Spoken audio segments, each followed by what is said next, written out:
Se você viu o vídeo sobre os nerds comunistas, tu percebeu que muito da força dessa ideologia está na rebeldia e vontade de ser do contra que todo adolescente tem. E assim como o comunismo, a anarquia ou o anarquismo, que é o termo que se usa quando se aplica a anarquia num contexto político, ela também é uma ideologia que faz muito sentido quando você é um juvenil rebeldão, mas para de fazer quando você cresce mais um pouco e entende melhor como o mundo funciona. Para quem não sabe do que se trata, em sua síntese, a anarquia seria uma forma de sociedade sem líderes.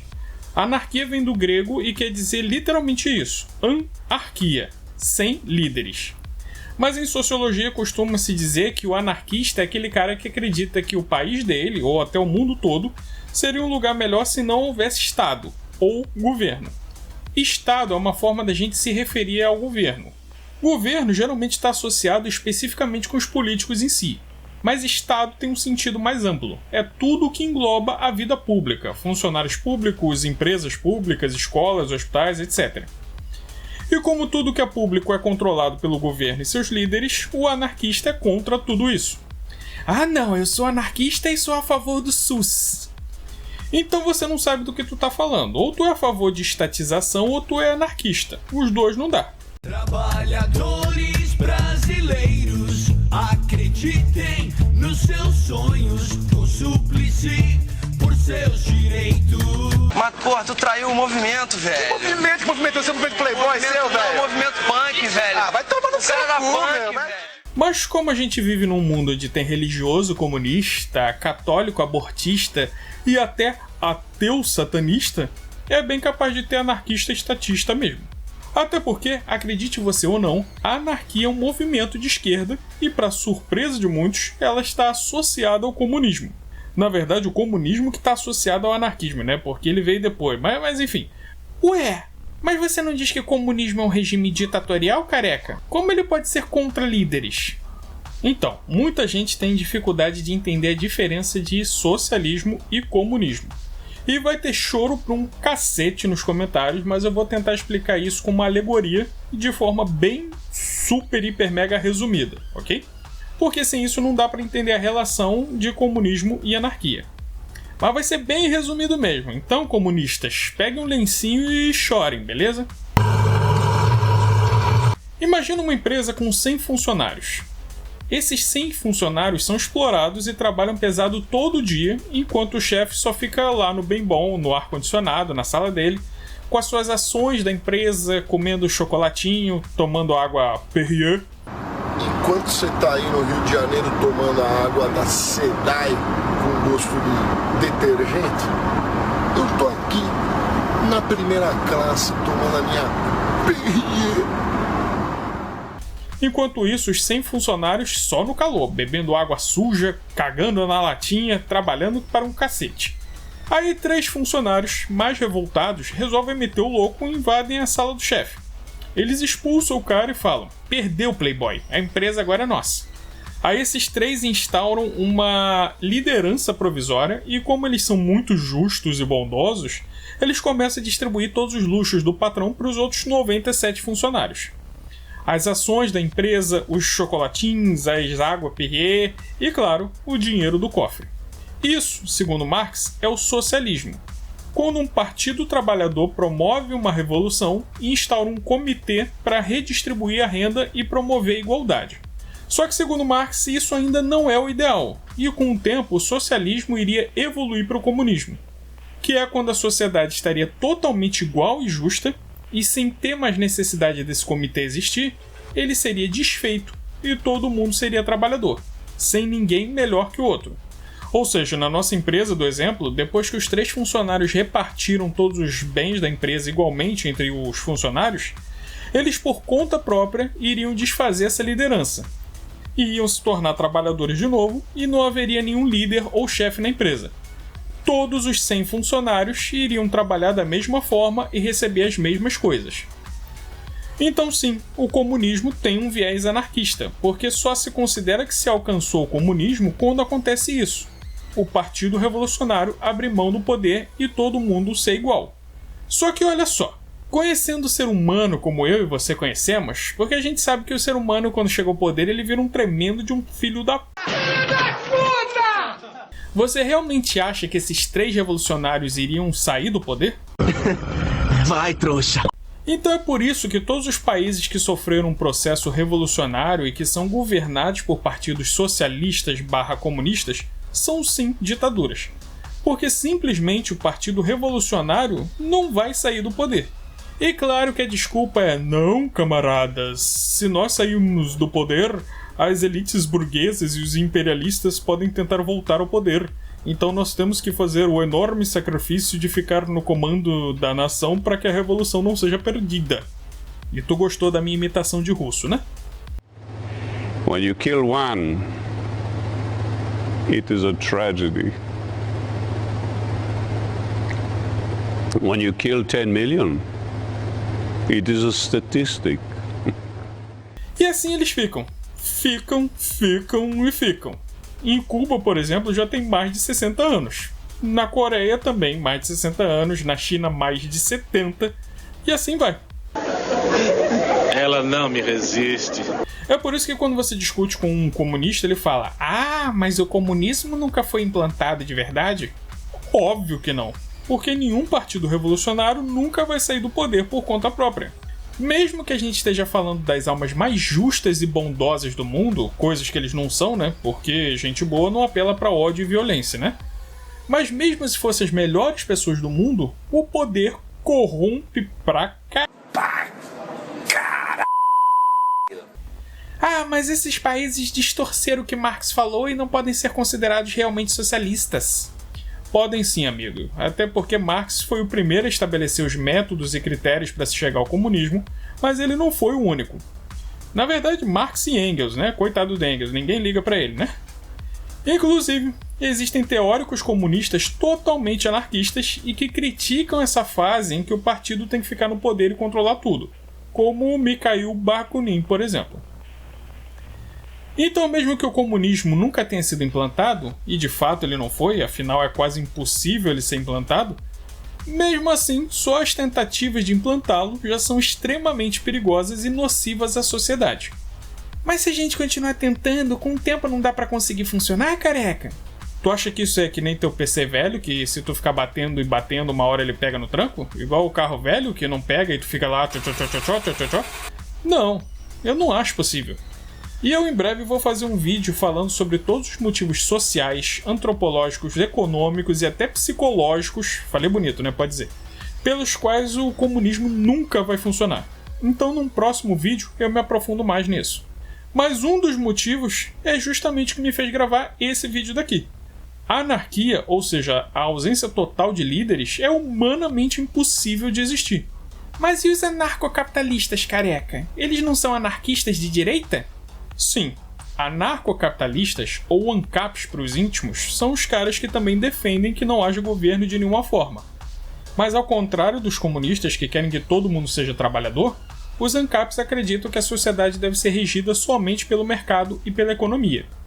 Ou seja, o governo não deve se meter em nada na economia. Sabe quando uma empresa está metendo muita mão num produto ou monopolizando a venda de algo e o governo dá uma canetada para evitar isso? Para esses caras, isso não deveria ser feito em hipótese nenhuma. Ué, e deixar as empresas cobrarem R$1.000 por um chocolate? Sim, só que segundo eles, quanto mais liberdade econômica, mais concorrência poderia existir. E isso é verdade, tipo, imagina que são 10 horas da noite num domingo. Tu tá morrendo de fome e só tem uma barraquinha de cachorro quente na tua rua. Só que o cara tá cobrando 30 fucking reais num mísero hot doggins. Se tu não tem opção, vai ter que ser isso mesmo ou tu vai morrer de fome. Moça! Oh, moça! Não compra cachorro quente, não! Isso se chama monopólio, porque o cara do dogão tem o monopólio da venda de dogão na sua rua. Então ele pode cobrar o quanto ele quiser. Mas se tivesse mais uma barraca vendendo dogão mais barato, você iria nela. Se tivessem 3, você teria mais opções ainda para comer o seu perro caliente. Eu deixo por 80 cruzeiros. Está melhorando. E eu deixo por 70. Por 60. 50. Por 40. 30. Por 22. Eu tô de graça. Ah, obrigada, Kiko. Sou melhor comerciante que você. Então, quanto mais fácil for abrir um negócio, quanto menos taxas e impostos, mais empresas existirão. E se você não gostar do serviço de uma, você simplesmente escolhe outra. Mas e se os cachorreiros se juntarem e resolverem cobrar todos R$30, careca? Isso acontece, e se chama cartel. E se isso acontecer e não tiver ninguém para fazer nada, tu vai se ferrar mesmo. Por isso é que, mesmo eu me considerando um cara de direita, eu sou contra a abolição absoluta do Estado. Ele tem que se meter pouco, mas tem sim que haver um mínimo de legislação e observação do mercado. Senão vira Mad Max, pô. Vai ter gente vendendo órgão, vendendo criança, vendendo a própria mãe. Não que já não tenha isso, né? Mas pelo menos é crime. Não que ser crime impeça muita coisa, né? Mas, enfim, você me entendeu. E é claro que tem pessoas que se dizem anarquistas, mas que são apenas críticas ao governo vigente, seja ele de esquerda ou não. Mas aí eu volto a dizer, isso não é anarquia. Anarquia é a ausência total de líderes. Criticar políticos e querer a diminuição do Estado, não a sua extinção, isso não é ser anarquista. Isso é só ter um bom senso, né? Eu tenho certeza que tu já ouviu seu professor dizer que o ser humano é uma criatura gregária. O que significa isso é que ele só consegue viver bem se for em bando, em grupo. E toda forma de grupo obrigatoriamente tem que ter uma liderança para decidir as diretrizes e objetivos desse grupo. Nem todo grupo, careca. Na minha faculdade, quando a gente faz trabalho em grupo, ninguém manda mais que ninguém. Todo mundo é amigo igual. Isso é o que você pensa. Eu aposto qualquer dinheiro com você que tem uma ou mais pessoas nesse grupo que tem mais voz ativa sobre os horários que vocês vão se reunir, sobre as funções de cada um, e geralmente é a pessoa que tem mais poder aquisitivo e mais recursos. Ou seja, a pessoa que tem impressora ou dinheiro para Xerox, né? E mesmo que você ache que não, muitas vezes esse papel de liderança é exercido de forma inconsciente, tanto pelo líder quanto pelos liderados. Não é necessário que se haja uma oficialização, uma formalização de quem é o líder do grupo para que haja um líder no grupo. Simplesmente tem uma ou mais pessoas que tomam a frente e as outras permitem. Ou porque é mais cômodo deixar outras pessoas decidirem, ou porque elas não têm força suficiente para confrontá-las. As pessoas têm personalidades diferentes. Tem pessoas que são naturalmente introvertidas, tímidas, outras são expansivas, gostam de falar em público, gostam de assumir responsabilidade. E essas pessoas acabam exercendo a liderança mesmo sem nem perceber isso. Você já deve ter ouvido falar de machos alfa e beta. Esses termos se referem às personalidades de animais que vivem em bando. O macho alfa é o mais forte, mais agressivo, e que pela sua força e intimidação, ele exerce a liderança do bando. Os betas são os machos que estão abaixo dele, não necessariamente fracos, mas que não têm coragem para desafiar o alfa, ou que já desafiaram e perderam. E muita gente não sabe, mas tem várias outras personalidades, o gama, o delta, o ômega, todos mais fracos e mais subalternos ao alfa. E tem o sigma, que é aquele cara que até consegue bater de frente com o alfa, mas tá pouco ligando pro bando e quer mais que essa zorra toda se foda. Eu achei o seu apartamento lindo. Quanto você pagou por ele? Na verdade, não é da sua conta, mas acredite, não foi nada barato. Não, nada de fumar aqui. E eu tô falando de machos porque, dentre os animais, as disputas são resolvidas na porrada mesmo. Mas entre as fêmeas também existe comportamento de dominância. Ah, careca, mas nós somos humanos, não animais. Nós temos que nos manter acima dos animais. Ah, tá bom. Primeiro que tu é muito mais animal do que você imagina. Fica 3 dias sem comer comida pra tu ver no que tu se transforma. Larga 10 pessoas, 5 homens e 5 mulheres no mato sem comida, sem abrigo, e volta daqui a 1 ano. No melhor cenário, teve muito transo. No pior, teve violência, conflito e muito provavelmente morte. Segundo, que quando convém, você fala de homossexualidade entre os animais como se fosse uma coisa natural, né? Como se fosse uma coisa que faz sentido tanto para os animais quanto para os homens. Então você se decide aí. O ser humano ainda não entende nem metade dos seus processos mentais. Tem uma porrada de coisas que a gente faz e nenhum cientista ainda nem entendeu o porquê. Tipo o bocejo, por exemplo. E várias outras são resquícios de comportamentos primitivos, ainda mais em se falando de homens mesmo, do sexo masculino. Hoje em dia a gente tem que deixar isso bem claro, né? Nós homens temos testosterona, e esse hormônio gera agressividade e comportamento territorialista. Mulher também tem, mas obviamente bem menos. A não ser que tome de forma artificial, né? Aí... Bora animar o grupo. Bora! Então, resumindo, a ideia de uma sociedade totalmente sem líderes é absurda, tanto do ponto de vista biológico, evolutivo, antropológico, sociológico ou qualquer outro lógico que tu queira.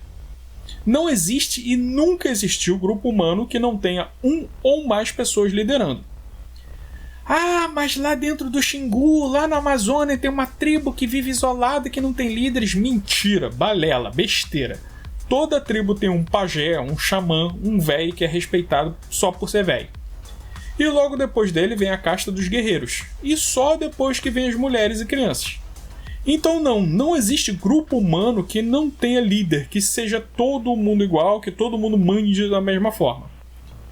O líder pode até não ser oficial, dizer com todas as letras, eu sou o líder e nós vamos fazer isso ou aquilo. Mas o cara que influencia o grupo e que convence a maioria de fazer o que ele acha certo é um líder. Sem líder, um grupo fica perdido. E se todos mandam igualmente, o grupo vai ficar dividido entre os que querem uma coisa e os que querem outra. Simplesmente porque as pessoas são diferentes e querem sempre coisas diferentes.